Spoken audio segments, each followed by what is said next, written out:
V.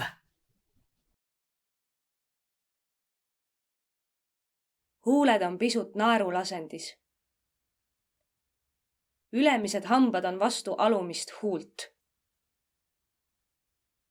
Õhk liigub alumise huule ja ülemiste hammaste vahelt. Keel on puhkeasendis. V.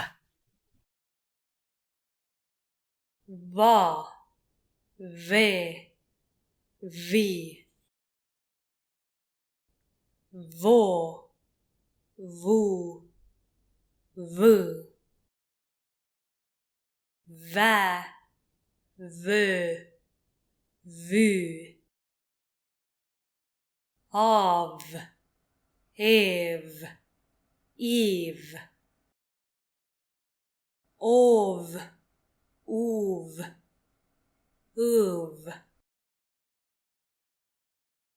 Äv. Öv. Üv. Vö. Vö. Laev. Laev.